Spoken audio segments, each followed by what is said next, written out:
Oke, assalamualaikum warahmatullahi wabarakatuh. Alhamdulillahirobbilalamin wassalatu wassalamu ala asrofil anbiya'i wal mursalin wa ala alihi washabihi ajmain amma ba'du.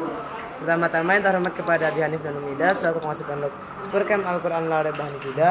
Yang kedua yang terhormat kepada guru-guru MTSM Al-Quran Al-Arabah Hanifida, terutama kepada Mas Agil selaku guru pengampu pelajaran bahasa Indonesia. Dan yang ketiga yang terhormat kepada kedua orang tua saya dan tidak lupa kepada teman-teman saya yang saya banggakan. Nah, jadi perkenalkan, nama saya Al-Hikam dari kelas 12 Aliyah Al-Arabah Hanifida. Akan mempresentasikan tentang pelajaran bahasa Indonesia, yaitu tentang novel.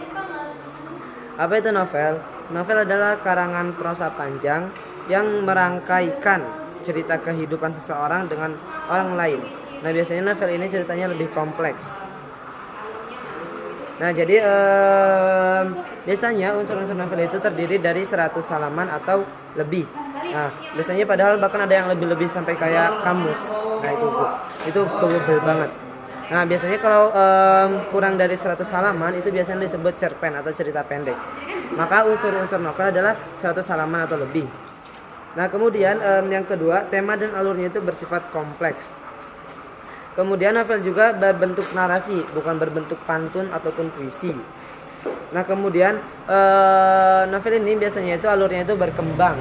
Nah, jadi kayak ya udah berkembang terus.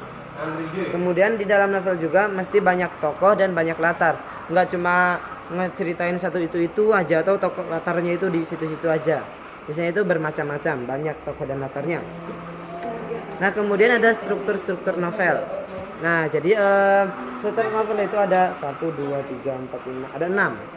Nah, struktur novel yang pertama itu ada abstrak. Nah, apa itu abstrak? Abstrak itu biasanya itu berisi tentang ringkasan. Nah, biasanya kalau di dalam novel, di dalamnya itu kayak awal bacaan itu mesti ada kayak apa namanya? Ringkasan cerita tentang novel itu. Nah, kemudian yang kedua ada orientasi, pengenalan. Nah, biasanya itu di awal bab itu dijelaskan tentang tokoh utamanya, lagi ngapain, umur berapa, dari mana, dan lain-lain. Kemudian selanjutnya struktur yang ketiga itu ada komplikasi. Nah, di sini mulai terjadinya konflik. Misalnya kalau novelnya action, maka mulai adanya musuh di dalam novel itu. Kemudian adanya evaluasi. Nah, yang keempat itu evaluasi. Nah, evaluasi ini puncaknya konflik. Nah, jadi misalnya awalnya cuma cekcok sama musuh, akhirnya perang. Nah, itu puncaknya konflik. Nah, kemudian resolusi, cara penyelesaiannya. Nah, jadi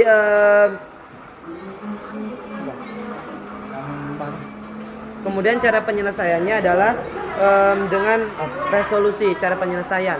Nah, biasanya itu habis konflik, puncak konflik, maka ada cara penyelesaiannya. Dan yang terakhir ada koda penutup. Oke, sekian dari saya. Kalau mohon maaf.